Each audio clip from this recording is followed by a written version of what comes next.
மணப்பாறை மாடு கட்டி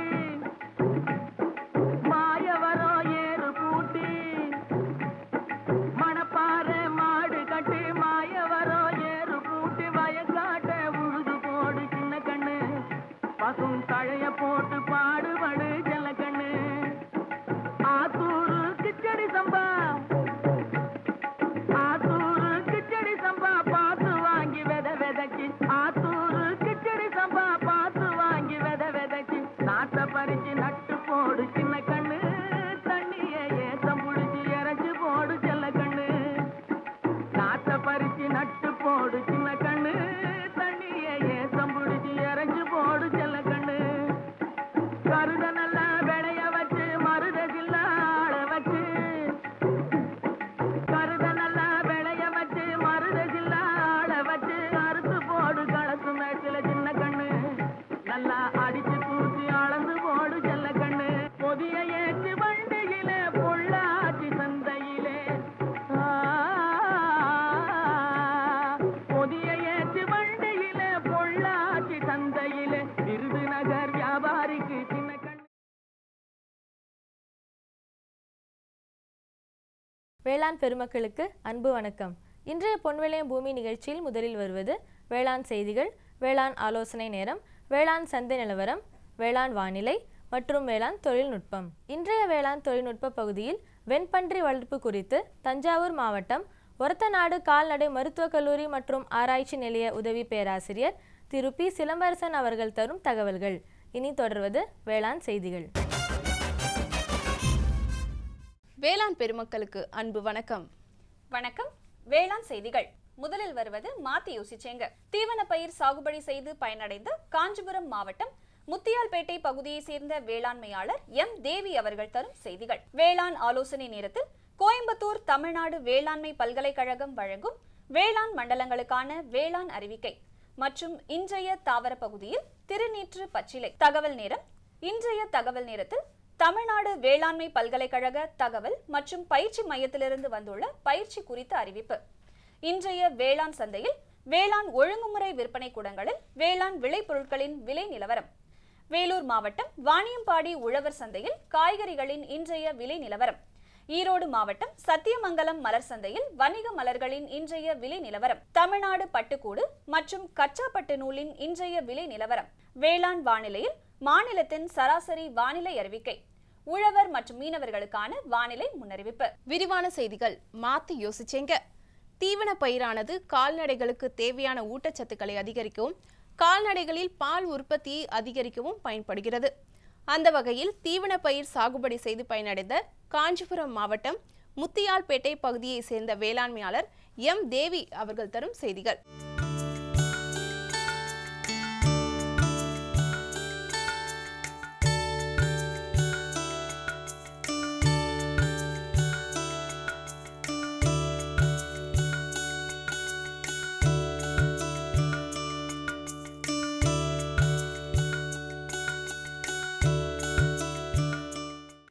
நாங்கள் 5 ஏக்கர் நிலம் வச்சுருக்கோங்க. இதில் பார்த்திங்கன்னா 3 ஏக்கர் புல் போட்டிருக்கோம், தேவன புல். அதில் கோ4 கோ5 2 ரகம் நட்டுருக்கோங்க. மாடு பார்த்திங்கன்னா எங்ககிட்ட ஒரு 10 மாடு வச்சுருக்கோங்க. அது எங்களுக்கு தேவையான புல் தீவனத்தெல்லாம் நாங்கள் எங்கள் நிலத்துலேருந்தே எடுத்துக்கிறோங்க. பால் நாங்களே சேல்ஸ் பண்ணுறோங்க. அப்புறம் இந்த விதைக்குச்சிலாம் வந்து நாங்களே கட் பண்ணி விற்கிறோம். உறுதுணையாக இருக்கிற ஏனாத்தூர் உழவர் பயிற்சி மையத்துக்கு அப்பப்போ நாங்கள் போய்ட்டு ட்ரைனிங் எடுத்துகிட்டு வரோங்க. அவங்களும் எங்களுக்கு தேவையான ஆலோசனைகள்லாம் கொடுக்குறாங்க. அவங்க இந்த கோழி குஞ்செல்லாம் அங்கேருந்து தான் வாங்கிட்டு வந்து நாங்கள் வளர்த்துட்ருக்கோம். எங்கிட்ட ஒரு 50 கோழி குஞ்சு இருக்குதுங்க. தீவன புல் பார்த்திங்கன்னா நாங்கள் இங்கே வந்து வாங்கிட்டு போயிடுவாங்க. எங்கள் மாட்டுக்கு தேவை போக இங்கே உள்ளூர் மக்கள் வந்து வாங்கிட்டு போவாங்க. ஒரு பண்டல் பார்த்திங்கன்னா 15 கிலோலேருந்து 16 கிலோ இருக்குங்க. ஒரு கட்டு 40 ரூபான்னு சேல்ஸ் பண்ணிகிட்ருக்கோங்க. அதே மாதிரி விதைக்குச்சி கோ4 கோ5 இருக்குங்க. ஒரு குச்சி வந்து 50 காசுன்ற விலைக்கு கொடுத்துட்ருக்கோங்க. குச்சி பார்த்திங்கன்னா ஒரு ஏக்கருக்கு 16,000 குச்சி தேவைப்படுங்க. இதை அவங்கவுங்களுக்கு தேவையான குச்சி வந்து வாரம் மாதம் அது மாதிரி வந்து எங்கிட்ட வாங்கிட்டு போயிடுவாங்க. கொஞ்சம் மல்லி போட்டிருக்கோங்க, ஒரு 40 சென்ட் போட்டிருக்கோங்க. பயிரும் செஞ்சுருக்கோங்க. இதில் பார்த்திங்கன்னா எங்களுக்கு எல்லா விதத்துலேயும் ஓரளவுக்கு வருமானம் கிடச்சிட்டு தான் இருக்குது. இதனால் எங்களுக்கு வாழ்வாதாரத்தில் சந்தோஷமாக இருக்கோங்க. மேலும் விவரங்கள் பெற எம் தேவி அவர்களை 09445176001 என்ற கைபேசி எண்ணில் தொடர்பு கொள்ளவும். இனி வருவது வேளாண் ஆலோசனை நேரம். இந்திய வானிலைத்துறை மற்றும் கோயம்புத்தூர் தமிழ்நாடு வேளாண்மை பல்கலைக்கழகத்தின் வேளாண் காலநிலை ஆராய்ச்சி மையம் இணைந்து வழங்கும் வேளாண் மண்டலங்களுக்கான வேளாண் அறிவுரை. மேற்கு மண்டல விவசாயிகளுக்கான வேளாண் அறிவுரை. எதிர்பார்க்கப்படும் மழையினை பயன்படுத்தி கோடை உழவு செய்து கோடை மழையினை சேமிப்பதுடன் மண் அரிப்பு, களை, பூச்சி மற்றும் நோய் காரணிகளை கட்டுப்படுத்தலாம். பகல் மற்றும் இரவு நேர வெப்பநிலை உயர்ந்தும் மற்றும் காற்றின் ஈரப்பதம் குறைந்தும் காணப்படுவதால் சுழல் காற்று வீச அதிக வாய்ப்புள்ளது. எனவே 5 மாதங்களுக்கு மேலுள்ள வாழை மரங்களுக்கு முட்டு கொடுக்கவும். வெப்பநிலை உயர்ந்து காணப்படுவதால் கால்நடைகளுக்கு அதிகாலை, மாலை மற்றும் இரவு நேரங்களில் தீவனம் கொடுப்பது வெப்ப அயற்சியை குறைக்கும். சில பகுதிகளில் தொடர்ந்து வறண்ட வானிலை காணப்படுவதால் மரவள்ளி கிழங்கில் சுருள் வெள்ளையி வர வாய்ப்புள்ளது. இதற்கு விவசாயிகள் மஞ்சள் ஒட்டும் பொறி 1 ஏக்கருக்கு 5 முதல் 6 இடங்களில் வைக்கவும். தேவைப்பட்டால் புரோபினோபாஸ் 2 மில்லி அல்லது அசிபேட் 2 கிராம் 1 லிட்டர் தண்ணீரில் கலந்து தெளித்து கட்டுப்படுத்தலாம். தொடர்ந்து வறண்ட வானிலை காணப்படுவதால் கரும்பில் இளங்குருத்து புழு வர வாய்ப்புள்ளது. எனவே அடிக்கடி நீர் பாய்ச்சி கரும்பு வயலை ஈரமாக வைத்துக் கொள்வதுடன் பயிர் மூடாக்கும் செய்யலாம். காவிரி டெல்டா மண்டல விவசாயிகளுக்கான வேளாண் அறிவுரை. அடுத்த 5 நாட்களுக்கு வறண்ட வானிலை காணப்படுவதால் கரும்பு, எள் மற்றும் நெல் தரிசு பருத்திக்கு சீராக நீர் பாய்ச்சவும். நெல் தரிசு உளுந்து பயிரானது தற்போது முதிர்ச்சி நிலையில் உள்ளதால் முதிர்ந்த காய்களை பறித்து உலர்த்த வேண்டும் அல்லது செடியினை வேரோடு பிடுங்கி குவித்து வைத்து உலர்த்தவும். கோடை சித்திரை பட்டத்தில் இரவை உலர்ந்து விதைப்பு செய்யவும். இப்பருவத்தில் விதைப்பு செய்ய ஆடுதுறை 5 உகந்த ரகமாகும். உளுந்து விதைகளை சுமார் 9-10% ஈரப்பதத்திற்கு வரும் வரை காய வைக்கவும். சேமிப்பின் போது வண்டுகள் தாக்காமல் இருக்க 100 கிலோ விதையுடன் 1 லிட்டர் வேப்பெண்ணெய் அல்லது 1 கிலோ ஊக்குவிக்கப்பட்ட களிமண்ணுடன் கலந்து சேமிக்கலாம். தெற்கு மண்டலம் 1ற்கு உட்பட்ட மாவட்ட விவசாயிகளுக்கான வேளாண் அறிவுரை. தற்பொழுது எதிர்பார்க்கப்படும் வானிலையில் பருத்தி ரகங்களில் காய்ப்புழுவின் தாக்குதல் ஏற்பட வாய்ப்புகள் உள்ளன. விளக்கு பொறி மற்றும் இன கவர்ச்சி பொறி ஆகியவற்றை பயன்படுத்தி இப்பூச்சியின் நடமாட்டத்தை கண்காணிக்கவும். பூச்சியின் தாக்குதல் பொருளாதார சேத நிலையை தாண்டினால் பாசுலோன் 35% ஈசியை 1 ஹெக்டருக்கு 2.5 லிட்டர் அல்லது கார்பரில் 50%, WP 2.5 கிலோ என்ற அளவில் தெளிக்கவும். அதிக வெப்பநிலையின் தாக்கத்தை குறைக்க கால்நடைகளுக்கு குளிர்ந்த நீர் மற்றும் பசுந்தீவனங்களை போதிய அளவு அளிக்கவும். கொட்டகையை சுற்றிலும் கோணிப்பைகளை கட்டி நீரை தெளித்து அதிக வெப்பநிலையின் தாக்கத்தை கட்டுப்படுத்தவும். தெற்கு மண்டலம் 2ற்குட்பட்ட மாவட்டங்களுக்கான வேளாண் அறிவுரை. பகல் மற்றும் இரவு நேர வெப்பநிலை தொடர்ந்து உயர்வாக காணப்படுவதால் மண்ணின் ஈரப்பதத்தை பொறுத்து காய்கறி பயிருக்கு நீர்ப்பாசனம் செய்யவும். வெப்பநிலை அதிகமாக காணப்படுவதால் பூக்கும் மற்றும் காய்க்கும் பருவத்தில் உள்ள காய்கறி பயிர்களுக்கும் நுண்ணூட்டத்தை தண்ணீர் வழி மற்றும் இலை வழியாக தெளிக்கவும். பகல் மற்றும் இரவு வெப்பநிலை தொடர்ந்து உயர்வாக காணப்படுவதால் கால்நடைகளுக்கு நாள் ஒன்றுக்கு 80 முதல் 100 லிட்டர் தண்ணீரை 4 தவணையாக பகிர்ந்து கொடுக்கவும். மிளகாய் செடியில் காய் துளைக்கும் வண்டுகளை கட்டுப்படுத்த இனக்கவர்ச்சி பொறிகளை 1 ஏக்கருக்கு 5 என்ற அளவில் வைக்கலாம். மலைப்பிரதேச மண்டல விவசாயிகளுக்கான வேளாண் அறிவுரை. அடுத்த 5 நாட்களுக்கு லேசான மழை ஒரு சில இடங்களில் எதிர்பார்க்கப்படுகிறது. மண்ணில் ஈரப்பதத்தை பாதுகாக்க மூடாக்கு இடவும். நிலவி வரும் அதிக வெப்பம் மற்றும் ஈரப்பதம் காரணமாக பீன்ஸ் பயிரில் ஆந்த்ரக்னோஸ் நோய் பரவி வருகின்றது.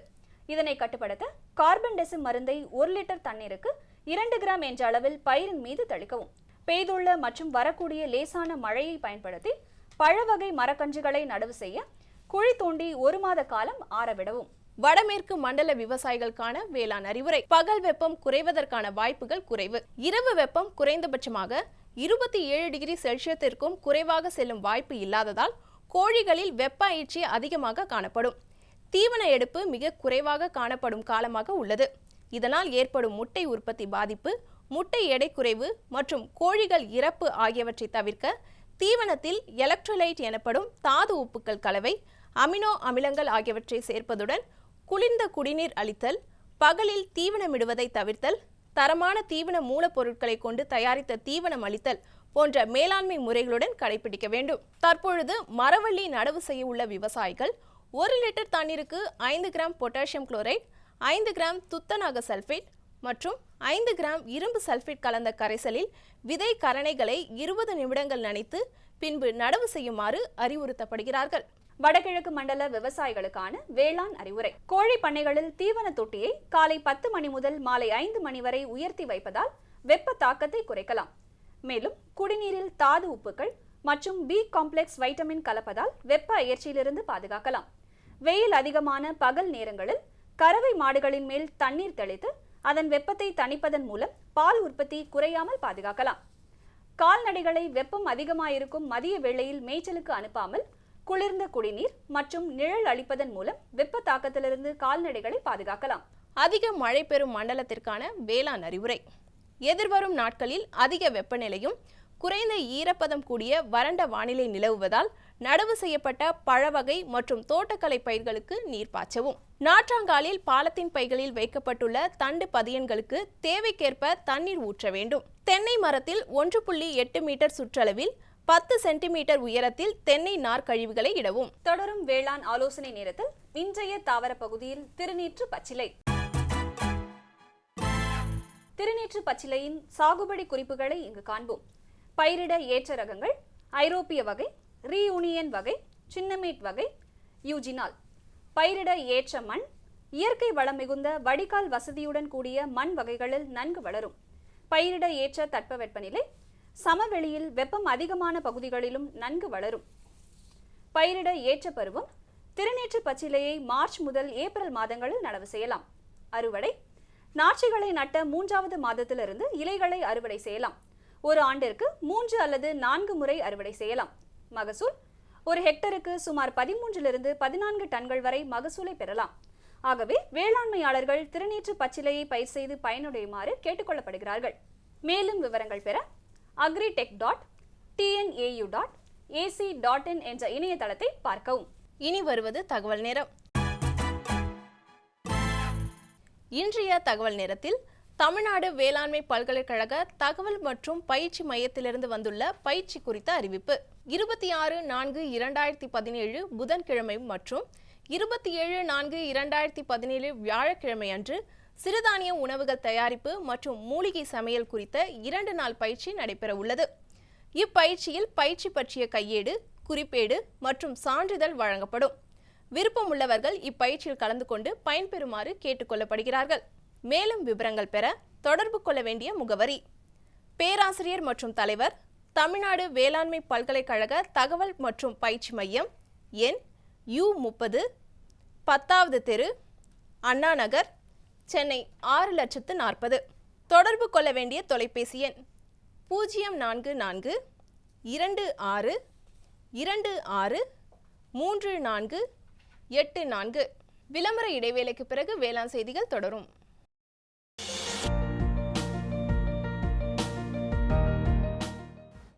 வேம்பு கலந்த யூரியா. சிறந்த உற்பத்திக்காக வேம்பு கலந்த யூரியா நம் நாட்டிலேயே 70 லட்சம் டன்னாக அதிகரிக்க 6 ஆலைகள் சீரமைக்கப்படுகின்றன. FCIL-இன் கோரக்பூர், சித்ரி, தல்ச்சர் மற்றும் ராமகுண்டம் ஆலைகள், HFCL-இன் பரௌனி மற்றும் BVFCL-இன் நாமருல் போர்ட் ஆகியன. பழம் நழுவி பாலில் விழுந்தது போல இப்பொழுது நம் நாட்டிலேயே வேம்பு கலந்த யூரியா உற்பத்தி செய்யப்படும். இதனால் விவசாயிகளுக்கு நன்மையே விளையும். 10% வரை தானிய உற்பத்தி அதிகரிக்கும். மண்ணில் 10-15% நைட்ரஜன் திறன் அதிகரிக்கும். சிறந்த உற்பத்திக்கு வேம்பு கலந்த யூரியா.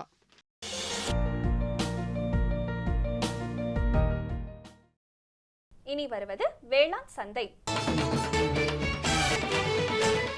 வேளாண் சந்தையில் தமிழ்நாடு ஒழுங்குமுறை விற்பனை கூடங்களில் வேளாண் விளை பொருட்களின் இன்றைய விலை நிலவரம். வரகு இதர ரகம் கள்ளக்குறிச்சியில் குறைந்தபட்சம் மற்றும் அதிகபட்சமாக 1719 ரூபாய்க்கும், நெல் EDT 37 கலவையில் குறைந்தபட்சமாக 1511 ரூபாய்க்கும், அதிகபட்சமாக 1678 ரூபாய்க்கும், மதுராந்தகத்தில் குறைந்தபட்சமாக 1407 ரூபாய்க்கும், அதிகபட்சமாக 1691 ரூபாய்க்கும், நெல் சூப்பர் பொன்னி அம்மூரில் குறைந்தபட்சமாக 1470 ரூபாய்க்கும், அதிகபட்சமாக 1761 ரூபாய்க்கும், செய்யாறில் 1267 ரூபாயிலிருந்து 1781 ரூபாய்க்கும், நெல் DKM 9 செஞ்சியில் குறைந்தபட்சமாக 1867 ரூபாய்க்கும் அதிகபட்சமாக 2240 ரூபாய்க்கும், நெல் கோ 43 வேலூரில் குறைந்தபட்சமாக 1470 ரூபாய்க்கும் அதிகபட்சமாக 1665 ரூபாய்க்கும், உசிலம்பட்டியில் குறைந்தபட்சமாக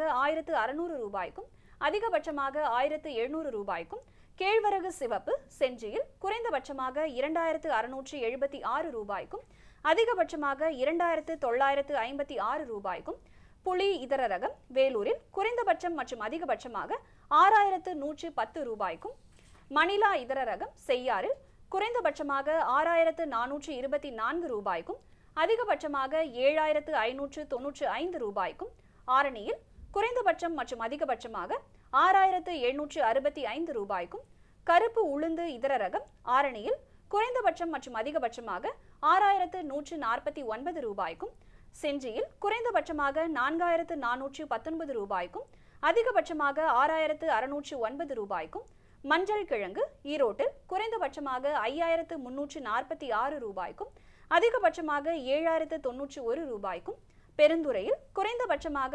6069 ரூபாய்க்கும் அதிகபட்சமாக 6759 ரூபாய்க்கும் விற்பனை செய்யப்பட்டது. வேலூர் மாவட்டம் வாணியம்பாடி உழவர் சந்தையில் காய்கறிகளின் இன்றைய விலை நிலவரம். கத்திரிக்காய் 1 கிலோ 25 ரூபாய்க்கும், வெண்டைக்காய் 1 கிலோ 20 ரூபாய்க்கும், அவரைக்காய் 1 கிலோ 40 ரூபாய்க்கும், சின்ன வெங்காயம் 1 கிலோ 30 ரூபாய்க்கும், பெரிய வெங்காயம் 1 கிலோ 15 ரூபாய்க்கும், பச்சை மிளகாய் 1 கிலோ 30 ரூபாய்க்கும், தக்காளி 1 கிலோ 10 ரூபாய்க்கும், இஞ்சி 1 கிலோ 40 ரூபாய்க்கும், கீரைகள் கட்டொன்று 5 ரூபாய்க்கும், கருவேப்பிலை 1 கிலோ 45 ரூபாய்க்கும், கொத்தமல்லி கட்டொன்று 20 ரூபாய்க்கும், புதினா கட்டொன்று 10 ரூபாய்க்கும் விற்பனையானது.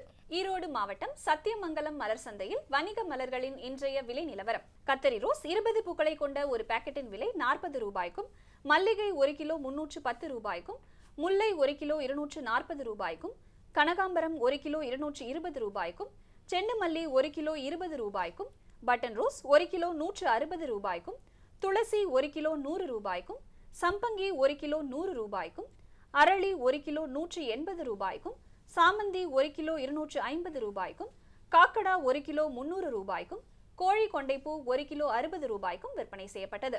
தமிழ்நாடு பட்டுக்கூடு விற்பனையில் முன்னணி நகரங்களின் விலை நிலவரம். தருமபுரியில் வெண்பட்டுக்கூடு கிலோ ஒன்று அதிகபட்சமாக 579 ரூபாய்க்கும் குறைந்தபட்சமாக 320 ரூபாய்க்கும் சராசரியாக 518 ரூபாய்க்கும், சேலத்தில் வெண்பட்டுக்கூடு கிலோ ஒன்று அதிகபட்சமாக 550 ரூபாய்க்கும் குறைந்தபட்சமாக 376 ரூபாய்க்கும் சராசரியாக 467 ரூபாய்க்கும், கோவையில் வெண்பட்டுக்கூடு கிலோ ஒன்று அதிகபட்சமாக 546 ரூபாய்க்கும் குறைந்தபட்சமாக 337 ரூபாய்க்கும் சராசரியாக 481 ரூபாய்க்கும், ஓசூரில் மஞ்சள் பட்டுக்கூடு கிலோ ஒன்று அதிகபட்சம் குறைந்தபட்சம் மற்றும் சராசரியாக 330 ரூபாய்க்கும் விற்பனையானது. காஞ்சிபுரம் அண்ணா பட்டு பரிமாற்றகத்தில் பல்முனை கச்சாப்பட்டின் விலை நிலவரம். பல்முனை கச்சாப்பட்டி கிலோ ஒன்று அதிகபட்சமாக 3720 ரூபாய்க்கும் குறைந்தபட்சமாக 3580 ரூபாய்க்கும் சராசரியாக 3640 ரூபாய்க்கும் விற்பனையானது. இனி வருவது வேளாண் வானிலை. வேளாண் வானிலையில் மாநிலத்தில் சராசரி வானிலை அறிவிப்பு. காற்றின் வெப்பநிலை அதிகபட்சமாக 38.2 டிகிரி செல்சியஸாகவும் குறைந்தபட்சமாக 27.2 டிகிரி செல்சியஸாகவும், காற்றின் ஒப்பு ஈரப்பதம் 50.2%ஆகவும், காற்றின் வேகம் மணிக்கு 5.4 கிலோமீட்டராகவும், மண்ணின் ஈரப்பதம் 15 சென்டிமீட்டர் ஆழத்தில் 13.7%ஆகவும், மண்ணின் வெப்பநிலை 15 சென்டிமீட்டர் ஆழத்தில் 34.5 டிகிரி செல்சியஸாகவும், சூரிய கதிர்வீச்சு 457.7 கலோரி பெர் சென்டிமீட்டர் ஸ்கொயராகவும், வளிமண்டல அழுத்தம் 963 ஹெக்டா பாஸ்கல் அளவாகவும், இலையின் ஈரப்பதம் மணிக்கு 4.6 ஆகவும் இருந்தது. வானிலை முன்னறிவிப்பு. உழவர்களுக்கான வானிலை முன்னறிவிப்பு. தமிழகம் மற்றும் புதுச்சேரியில் வறண்ட வானிலையே நிலவக்கூடும். மீனவர்களுக்கான வானிலை முன்னறிவிப்பு. பலமான காற்று தெற்கு திசையிலிருந்து மணிக்கு சுமார் 45 முதல் 55 கிலோமீட்டர் வேகத்தில் வட தமிழகம் மற்றும் புதுச்சேரியின் கடலோர பகுதிகளில் வீசக்கூடும்.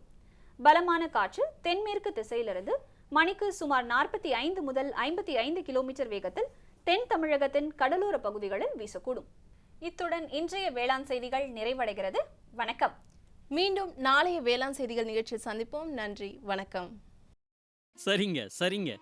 இவ்ளோ நேரம் சிரிச்சு யார்கிட்ட பேசிட்டு இருந்தீங்க? விவசாயிகள் கால் சென்டர் நிபுணர்கிட்ட பயிர்கள் பத்தின யோசனை கேட்டுட்டு இருந்தேன். காலையில சரி, மதியானம் கூடவா? விவசாயிகள் கால் சென்டர் காலையில 6 மணில இருந்து ராத்திரி 10 மணி வரை திறந்திருக்கும். ஞாயிற்றுக்கிழமை கூடவா? ஆமா, வருஷத்துல 365 நாளும் திறந்திருக்கும். விவசாயம் சம்பந்தப்பட்ட பிரச்சனைகளுக்கு தங்கள் மொழியில் உடனே தீர்வு பெற இந்தியாவில் எங்கிருந்தும் எந்த போன் மூலமும் தேசிய ஹெல்ப்லைன் நம்பர் 1800-180-1551 தொடர்பு கொள்ளவும். ஆடு வளர்ப்பு கோழி வளர்ப்பைப் போலவே வெண்பன்றி வளர்ப்பும் பண்ணையாளர்களுக்கிடையே நல்ல வரவேற்பை பெற்றுள்ளது. மேலும் இது பண்ணையாளர்களுக்கு நல்ல லாபத்தை ஈட்டும் தொழிலாக விளங்குகிறது. அந்த வகையில் வெண்பன்றி வளர்ப்பு குறித்து தஞ்சாவூர் மாவட்டம் ஒரத்தநாடு கால்நடை மருத்துவக் கல்லூரி மற்றும் ஆராய்ச்சி நிலைய உதவி பேராசிரியர் திரு பி. சிலம்பரசன் அவர்கள் தரும் தகவல்கள்.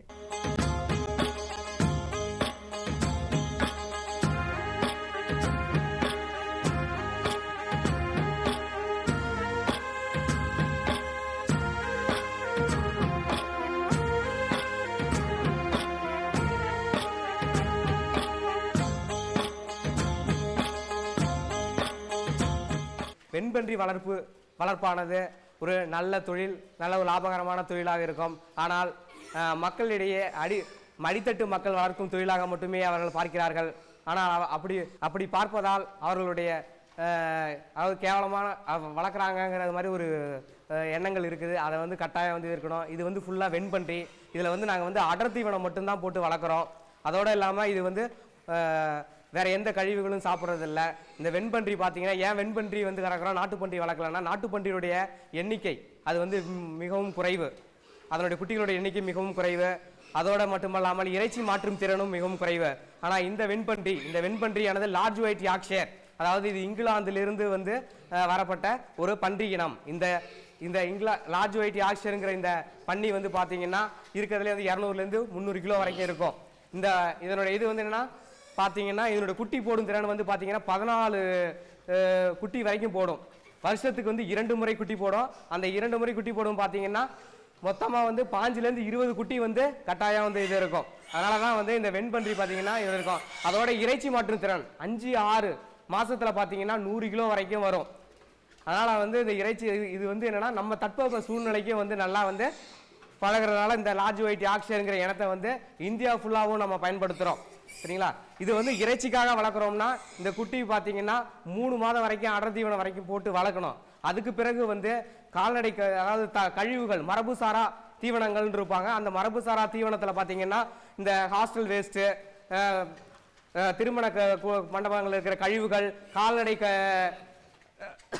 காய்கறி கழிவுகள், இது மாதிரி இதெல்லாம் சில இதை நம்ம போட்டு நம்ம வளர்க்கலாம். கட்டாயம் பார்த்தீங்கன்னா முட்டைக்கோசு தழை, கிழங்கு திப்பி, சக்கரவள்ளி கிழங்கு திப்பி, அதே மாதிரி சிதைந்த பழங்கள், இது மாதிரி இதெல்லாம் நம்ம போட்டு வளர்த்தோம்னா கட்டாயம் இது ஒரு லாபகரமான தொழிலாக இருக்கும். ஏன்னு பார்த்தீங்கன்னா, ஒரு பண்ணைக்கு 100 ரூபா செலவு பண்ணுறோம்னா அதில் 70 ரூபா பார்த்தீங்கன்னா தீவனத்துக்கு மட்டுமே போகும். அந்த தீவன செலவை குறைக்கணும்னா நாம இதே மாதிரி மரபுசாரா இந்த கழிவுகள்லாம் பயன்படுத்தினோம்னா கட்டாயம் இது ஒரு லாபகரமான தொழிலாக மாற்றலாம். அதோடு மட்டும் இல்லாமல் இதனுடைய கர்ப்ப காலம்னு பார்த்தீங்கன்னா 3 மாதம் 3 வாரம் 3 நாட்கள் ஆகும். அதனால் இந்த 3 வாரம் இதனால் எளிதாக 6 மாதத்தில் 6 மாதத்துக்கு ஒரு தடவை குட்டிக்கணும். வருஷத்துக்கு 2 தடவை இது பண்ணோம். கோழிகளுக்கு அடுத்தபடியாக அதிகமான குட்டின்றதும் பார்த்தீங்கன்னா இந்த பன்னி தான். அதனால தான் இது ஒரு லாபகரமாக இது பண்ணலாம், தொழிலாக வளர்க்குறதுக்கு செய்கிறோங்க. சரிங்களா? அடுத்தது இது பண்ணை. இதுக்கு பார்த்தீங்கன்னா இருக்கிறதுலே ரொம்ப சுத்தமான விலங்குன்னு பார்த்தீங்கன்னா பன்றி தான்.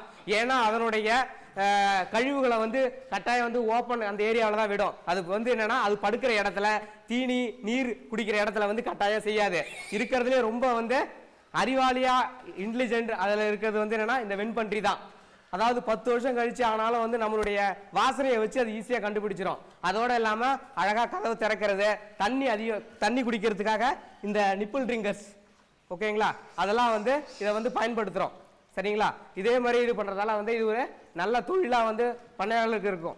அதனால் விவசாயிகளை இது பயன்படுத்தி இது பண்ணும்போது கட்டாயம் வருஷத்துக்கு 10+1, அதாவது 10 பெண் பன்றிகள் 1 ஆண் பன்றிகள் வச்சு வளர்த்தோம்னா கட்டாயம் என்ன இருக்குன்னா 12 13 வரைக்கும் லாபம் பெற முடியும். ஏன்னா 10 பெண் பன்றிகள்லேருந்து நம்ம எவ்வளோ வந்து குட்டிகளை கிடைக்கும்னா 140 160 குட்டிகள் கிடைக்கும். அதனால் வந்து அந்த குட்டியை விற்பனைக்கோ இல்லை கறிக்கோ நம்ம வளர்த்து விற்கிறோம்னா கட்டாயம் வந்து இது பண்ணலாம். அதே மாதிரி ஒரு பன்னி வந்து அடர் தீவனம் வந்து சாப்பிட்றது பார்த்தீங்கன்னா ஒரு பெரிய பன்னி வந்து 4 to 5 கிலோ வரைக்கும் சாப்பிடும். குட்டி போட்டது பார்த்தீங்கன்னா குட்டி வந்து கொஞ்சமாக, அதாவது 50 கிராம்லேருந்து 150 கிராம் வரைக்கும் சாப்பிடும். சரிங்களா? வளரும் பன்றிகளுக்கு 2 கிலோ வந்து அடர் தீவனம் கொடுக்கலாம். இதேமாதிரி நான் ஏற்கனவே சொன்ன அந்த மரபுசாரா தீவனங்களை வந்து பயன்படுத்தும் போது என்ன பண்ணணும்னா 5 கிலோவுக்கு மேலே இது பண்ணக்கூடாது. ஏன்னா வந்து அதிகமான அளவு பயன்படுத்துகிறோம்னா அதுக்கு வந்து கழிவுகள் வந்து அதிகமாக வந்து வேஸ்ட்டாக போவோம். அதனால் மேலும் பார்த்தீங்கன்னா இந்த குட்டிகளில் வந்து சில முறைகள் இருக்குது. குட்டி போட்ட உடனே அதனுடைய தொப்புள் கொடியை வந்து வயிற்றுலேருந்து 2.5 சென்டிமீட்டர் அளவுக்கு வந்து கட் பண்ணணும். அதுக்கு பிறகு வந்து ஊசி பற்கள் வந்து பார்த்தீங்கன்னா 8 பற்கள் இருக்கும். ஒவ்வொரு குட்டியிலே வந்து 8 பற்கள் இருக்கும். அந்த 8 பற்களை வந்து நீக்கணும்னா நல்லது. ஏன்னா வந்து அந்த பற்கள் வந்து பால் குடிக்கும் போது அதனுடைய மடியை வந்து காயப்படுத்தும். அதனால வந்து மடிவீக்க நோய் வரதுக்கு சான்சஸ் இருக்கு. அதுக்கு பிறகு இந்த குட்டிகளில் வந்து முக்கியமான பிரச்சனை என்னன்னா ரத்த சோகை. இந்த ரத்த சோகை இந்த 7ஆவது நாள்லேருந்து 8ஆவது நாள் வரைக்கும் வரும். அதை தவிர்க்கணும்னா வந்து நம்ம வந்து கட்டாயம் வந்து இரும்புச்சத்து ஊசி வந்து போடணும். அதாவது 200 மில்லிகிராம் அளவில் இரும்புச்சத்து ஊசி வந்து போட்டோம்னா கட்டாயம் வந்து இதை வந்து தவிர்க்கலாம். இந்த பன்றிகளுக்கு வந்து நோய்கள்னு பார்த்தீங்கன்னா 2 விதமான தடுப்பு நோய்கள் வந்து வருதுன்னா, ஒன்று வந்து பார்த்தீங்கன்னா கோமாரி நோய், அடுத்தது வந்து பன்றி காய்ச்சல் நோய். இது வந்து முக்கியமாக வராது. வந்தால் வந்து அதுக்கு தடுப்பூசி தான் போட முடியும். ஏன்னா இது வந்து நச்சுயிரி எனும் வைரஸால் வந்து உருவாகிறது.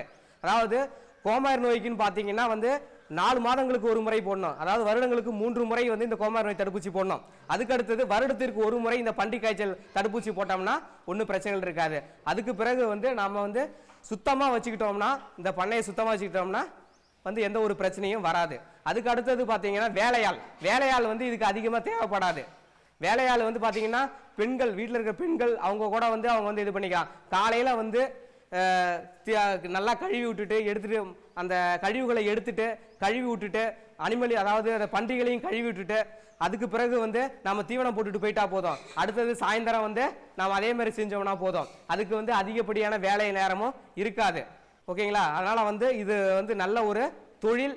இது வந்து மக்கள்கிட்ட வந்து ஒரு தவறான எண்ணம் இருக்கு. இன்னொரு 10-15 வருஷம் கழிச்சு பார்த்தீங்கன்னா கட்டாயம் வந்து இந்த பன்றி வளர்ப்பு தொழில் ஒரு பெரிய தொழிலாகும். ஏன்னா விளைநிலங்கள் குறைஞ்சிருக்கு. அடுத்தது மரங்கள் எல்லாமே குறைஞ்சிக்கிட்டே இருக்கும். ஏன்னா வந்து இதுக்கு ஒரு வயிறு தான் இருக்கு. அதனால வந்து நாம சாப்பிட்டுட்டு போற எந்த கழிவாக இருந்தாலும் அதை சாப்பிடும். அதனால வந்து இந்த வெண்பன்றி பண்ணை வந்து கட்டாயம் வந்து இன்னொரு 5 வருடங்கள்ல வந்து இது ஒரு தவிர்க்க முடியாத இதா இருக்கும். அதோட பாத்தீங்கன்னா இதனுடைய இறைச்சி பாத்தீங்கன்னா இருக்கிறதே புரதச்சத்து எல்லாமே அதிகமா இருக்கும். இருக்கிற இறைச்சிகள்ல வந்து நல்லா வந்து சுவையா இருக்கும். மேலும் விவரங்கள் பெற பி. சிலம்பரசன் அவர்களை 09585386088 என்ற கைபேசி எண்ணில் தொடர்பு கொள்ளவும்.